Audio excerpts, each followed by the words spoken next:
There you go. Are you sure you only want toast? Have an egg. No, toast's fine. What, to go tramping the streets on? Don't know what sort of job you think I'm looking for, Ken. You know what I mean. Anyway, you'll be hungry by 10. Well, I'll go to a cafe then. Anyway, I can't eat a big breakfast in this suit. There's no room. Well, why are you wearing them if they're uncomfortable? Because I'm saving my best suit for proper interviews. This is my phase 1 suit for secretaries and such. All right. Don't go on at me, Ken. Psychological. Yeah, it sounds all too physical to me. Look, I'll tell you what it is. I just don't want to set myself up too high, just to have some little madam put me down, OK? Eat. I'll get it. Hello, Barlow. Yes, she is. Who's calling, please? All right, thanks. Berwick travel agent. Oh. Hello? Yeah, speaking. What, today? Well, yeah, what sort of time? Yeah, that's fine, no problem. OK, thank you. Goodbye. I've got a job interview, 11:30. Fantastic. I've only just sent in the application. Well, they obviously need somebody fast. Fast? You're not joking. Look, it's like I told you, some companies really value experience. Ken, I'd be so happy if I could get this. I mean, another travel agent. What could be better? Sounds like it's made for you. Oh, I think I'll go and put my best suit on. And eat a proper breakfast. Oh, and the great thing is, they know how old I am, and they also know about prisoner. They're still keen. Engaged to be married? She must have slipped into senility without us noticing. Oh, don't be so mean. I think it's lovely she's found somebody she wants to be with. Well, she'll be glad for her Uncle Fred. What I am, Ashley, is very concerned about Maud's safety. Eh? And so should you be. I mean, what do we know about this Sydney fella's motivations? What do you mean? He could be an adventurer. Don't be so daft, Uncle Fred. Maud said he's 85-year-old. Yeah, what harm's he gonna do her? A great deal of harm if he's after a nest egg. And don't scoff. Old age is no barrier to base desire. I just think you're being a horrible old cynic. You are. I hope we're not going to be like this lunchtime. She invites us round to celebrate with her, not find fault. Yeah, and if she's happy to be with Sydney, then why can't you be happy for her? Because, Maxine, I don't count my chickens until they've had their innards out. And I intend having a good look at what he's made out of. Cup of tea? And a full English. I'm treating myself. Oh, hope you don't mean you're taking refuge from me mother. No, I just thought I must try to make the most of not having her over my own to run. You know, fancy-free. Good for you. Wish I could believe it, though. Trouble is, every time I see that little Miss Sykes, the new me goes out the window. You should blow her away into totality. I should what? Next Wednesday, during the total eclipse. When the sun goes dark, whisper her name on the tips of your fingers and blow. Then she'll fade away. What are you on about? That's what ancient Samoans believed. Did they? Yeah, well, you might as well give it a go. It'll be nearly 100 years before you get another chance. I think I'll content myself with sticking pins in a doll. You know, my David keeps going on about this eclipse. But we're not going to see much of it round here, are we? Oh, you'll definitely see some of it, but it won't be as good as in Cornwall. It'll be fantastic there. Amazing colours in the sky, oranges and purples, pearly white streamers all around the sun. 'Cause what it is, you know, do you know what it is? Well, it only happens when the sun, the earth and the moon are in a line with each other at the same time that the moon's nearer the earth than it normally is, right? 'Cause then the moon blocks off the light from the sun and part of the earth goes dark, which hasn't happened like this since 1927. And that were only for 25 seconds. This time it'll last for over a whole 2 minutes. Really? Very fascinating. Which is why I wanted to ask you, Gail, if I could have next week off so I can go and see it. You're not going to Cornwall? Yeah, going camping. Not on your own? No, we'll be the couple of mates from school. And what does Janice have to say about this? Oh, she's cool about it. She likes me to get out in the open air. OK, well, if it's all right with Janice. Oh, great. Hi, people. Hi. Could I have an apple juice, please, and some toast? I'll get it. So have you spoken to Curly yet? Yeah, sorted. Yeah? Ah, well, that's great. Ah, listen, you'll love it in Cornwall. We'll have a fab week. Yeah. Jimmy the dog, he said. What a name, eh? Vera, you'll have wiped the varnish off the top of that var before long. Would you go and do it somewhere else, please? I will in a minute. Right, well, why don't you go back to the B&B? There's tons of stuff for you to do there. I am not leaving you here. I do wish you would, love, because your eyeballing is not helping me one little bit. £3.20, lads. I can't stand strain of this, you know. It'll be my heart that'll go ping next. Look, why don't you try and calm down a little bit? Look, he looks fine to me. I think you've forgotten what a sly old fox he is. It used to be gambling and other women he used to hide from me. I wish it still were. Leave that till later, Maxine. I want to go and hear about this fiancé fella of Maud's. It's not even 1 o'clock yet. It's what I say it is, so come on. You, Tom, and all, come on. I hope you're not going to be nasty about him as well. As well as what? Never mind. Hiya. Ah, Ashley, hello. Isn't this a turn-up about Maud getting married? Oh, you know then. Yes, I do know. I can't wait to know more. Well, I'd rather find out who's going to be his best man at our wedding. Are you still thinking about it, Ash? No, I've thought about it and I've decided. Hey, who? Boris. Who? Boris, my butcher's mate. No way, Ashley. Can we please go? Are you joking? No, why? What's wrong with Boris? I'd rather have Gary Mallet. Excuse me. Why don't you sort this out over a drink, eh? I mean, there must be some mate of Ashley's you can both agree on. I wish I knew who. Could I have a white wine spritzer, please, Leanne? Do you want soda or lemonade? I'll have soda, please. OK. Vikram told me about your unlucky night at the casino. Oh, yeah, that. I don't know how he let you do it. Do what? Well, lose all that money. I mean, he surely could have stopped you. I didn't want him to stop me. I don't give a toss about that money. But £2,000? So, paid for a night to remember. You're amazing. I couldn't think like that in a million years. Think like what? But if I lost £2,000, it wouldn't bother me. I'm glad to hear it, otherwise you wouldn't last long in management. I'll get hers and my usual, please, Leanne. Coming up. I'll get the next one, Minnie. All right. I don't suppose you've changed your mind about the joys of living under canvas, then? Nope. So you don't believe in trying anything once? Not if it doesn't remotely appeal to me, no. Okay, I'll try. Well, no sign of him yet. Spritzer, please, Betty, and 2 pints. OK, love. You may as well get a whole round in. I'll get us a table. OK. How's your day been, Tom? Thank you, Ravi. Oh, there's your Nita and Curly, look. I would have thought they'd have enough to say to each other at work, wouldn't you? Oh, she's not said out to you then? About what? Him and her. According to Curly the other night, they're an item now. You mean... no. That's what I thought first off, but come on, seeing is believing. But he's not her type. Audrey! Oh, Ravi, now come and join us. We're waiting for Fred and Maud. Oh, talk of the devil. Maud, you sly puss. Now, what's all this I hear about you snaring yourself a fiancé? It's never too late to fall in love.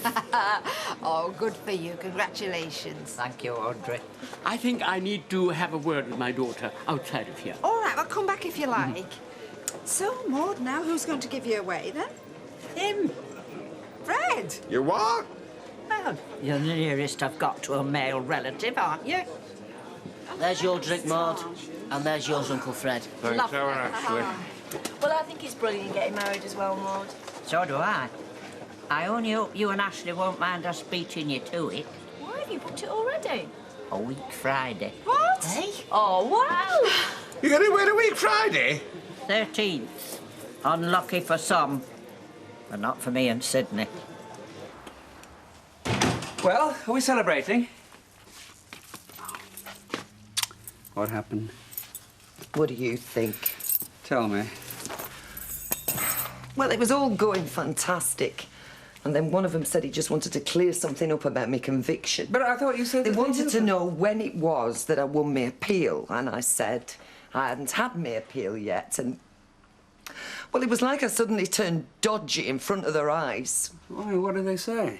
Well, they asked me to go out the room, and then they got me back in again, and they said they were very sorry, but since I still hadn't been cleared of deception, then they had no option. Oh, Deirdre.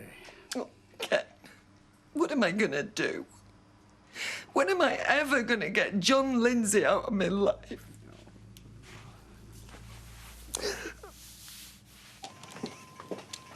Enjoying your game, Vikram? Are you going to tell me why you dragged me here? Yes, I am. But I didn't think you'd prefer me to give you a lecture in front of an audience. A lecture about what? The dangers of dating your boss. I'm sorry? Don't be so coy with me, Nita. Think of what you're doing to your career. It's too risky. People will gossip, your colleagues will resent you, and if he grows tired of you, it'll be your loss, not his. Dad, has somebody told you this? I'm not naming names. Look, if someone's been spreading lies about me, I have a right to know. Oh, come on, Nita. You must have thought it'd get out sometime. What? I don't know what you're on about. Do you think I'm having an affair with Curly Watts? If your brother knows about it, I mean... Knows what, Vikram, and from whom? I thought it was common knowledge. Tell me who told you. Well, Spider told me first, and then Curly was telling half the Rovers. Curly was? Right, well, I'll have to tell Curly something from me then, won't I? Nita? Right now.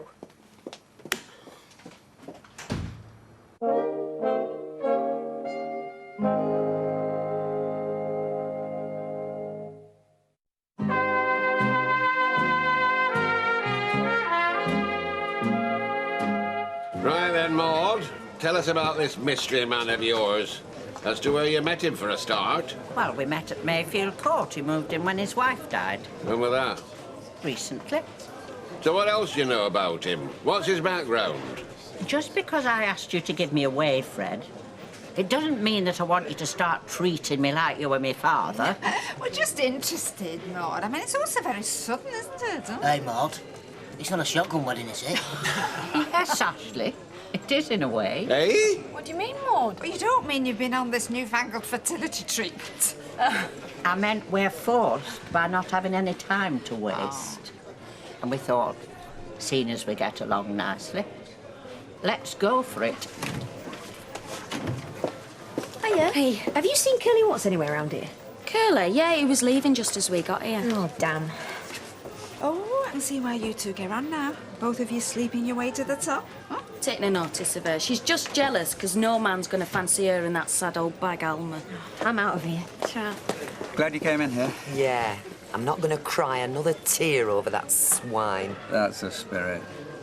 Doesn't help me get another job, but... Oh, something will turn up for you soon, I'm sure it will. Wish I knew where. Why don't you have another think about seeing if they've got anything at Fresco's? I mean, it's up to Curly, not Elmer, isn't it? Yeah, I suppose so. Deirdre, have you had another think about coming back to the factory? I mean, we'd all love you to. Thanks. Didn't know you cared. Well, we care about Linda not ruling over us. I mean, that's already happening. She's edging herself in there.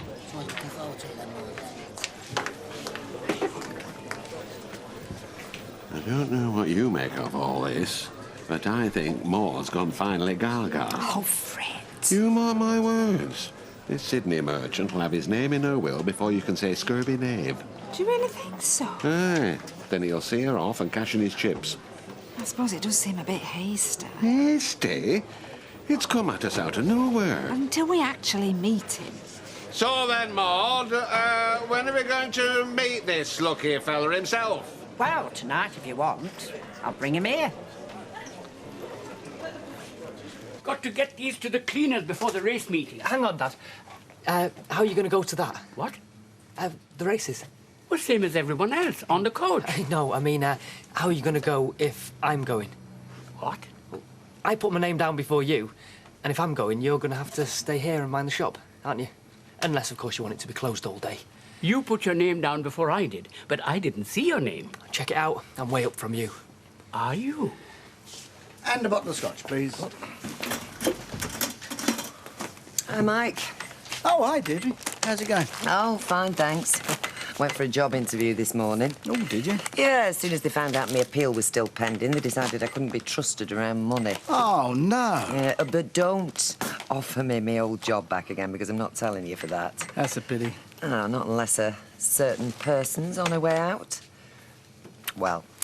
Well, if you want a reference, you know you can always count on me for a good one. Can I? Of course you can. We're still friends, aren't we? Thanks, Mike. But, have another think about the factory job, will you? How much?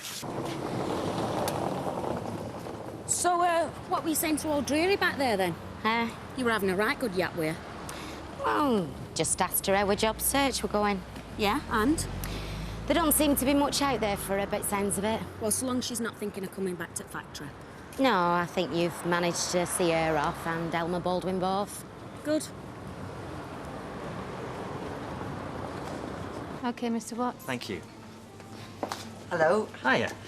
Have you got a minute? Only I'm looking for a job. Oh. Yeah, I left the factory last week, you know. Time for a change. Right. So, if there's anything going round here, I'm pretty adaptable. Well, you've caught me at a bad time, Deirdre. The only vacancy I've got is for trolley pushers and bag packers. Oh. Which I would gladly offer to you, but... Maybe not. Yeah, I thought so. Oh, well. Yeah, well, if anything better comes up, I'll let you know, all right? Yeah. Thanks, Curly. OK, bye-bye. Bye. Curly, I want a word with you, in private. Why? What's the matter? Shall we go to your office?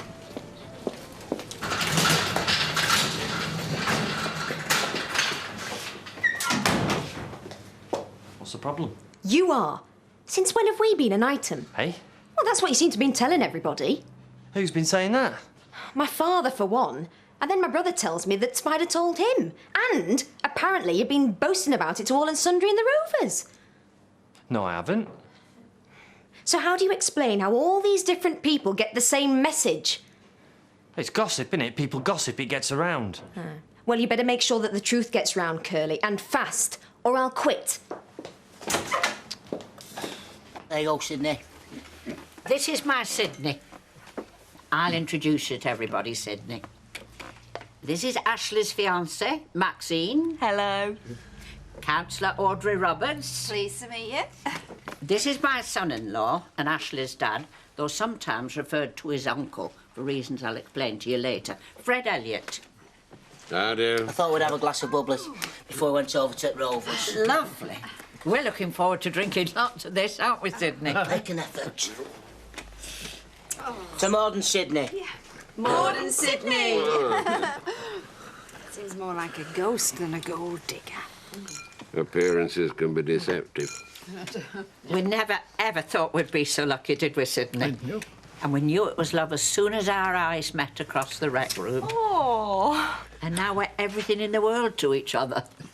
What does you and Maureen think about this strange turn of events? I don't know, and I don't care to know. Excuse me? What did our Maureen know about marriage? No more than you do. How not to have a happy one. Well, she's a right to be told. Well, I'm telling her when I'm ready. And you keep your oar out of it, Fred Elliott, or I'll stir up strife with your divorce. I'd like to propose a toast, if I may. Oh, hang on. Give us that bottle, Ashley. Oh, sorry. Don't say anything embarrassing, Sydney. Right then. Right then. Here's to a very fine woman, my Maud. Oh, Maud. Oh. And I'd like to read a few words, if I may. Oh, go for it, Sydney. We each are travellers in our own lives, never knowing what awaits us round the next corner. But for the traveller who has a loving companion at his side, his delights are doubled and his terrors are halved. My journey through life is almost done, but my final excursion will be the most special, because I am that happy wanderer who has found true love travelling beside me. Thank you, Sydney. Oh, isn't that sweet, Ashley? Aye. I think your soldier's a bit of a poet, Maud. Huh?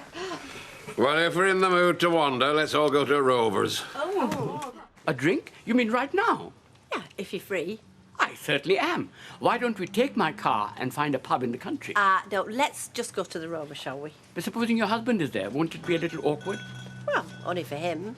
I'd be glad if he saw me enjoying myself. Oh, good. The Rovers it is. Yeah, but you'll be going on somewhere for dinner, won't you? I mean, making the most of it. Are you trying to teach me how to treat a lady? No, just meant seeing as though you can't take Alma to the races now. But I can. No, you can't. We said. Ah, that was before I spoke to my cousin Dave. Now, he will be here to keep an eye on the shop, and I will be at the races to keep an eye on you. So have you got everything booked for the big day? Because, I mean, there isn't much time, is there? Cheers, Fred. No. But Sydney's a great organiser. He's seen to everything. Here's yours, Maud. Thank you, Fred. So have you booked anywhere for a honeymoon? Oh, yes. We're having a nice, long honeymoon. We're going to the Far East. Far East? Sydney was out there during the war. He's always wanted to go back. In fact, we might stay out there for good, if we like it. Now, I'll get these, so don't argue. What are you having? I'll have whatever you are having. Well, then I'm going to order a bottle. Don't look now, but your husband just moved in with his paramour. Oh, right. Shall I... No. Large Scotch gin and tonic, please, Benny. What can I get you, love? Here, now, hang on. A bottle of red wine and 2 glasses, please. Right, love. Now, just a minute. Leave it, Mike. It's not worth it. Leanne, could we have a G&T and a large Scotch over here, please? All right. We'll just have a quick one here, and then we'll go home, eh?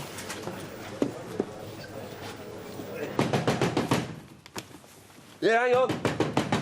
Hang on. I'm coming. Curly. What a word with you. What's up, mate? Don't you call me your mate. It's your fault that Nita's fallen out with me. Oh, what do you mean? And it's exactly as you planned, isn't it? Eh?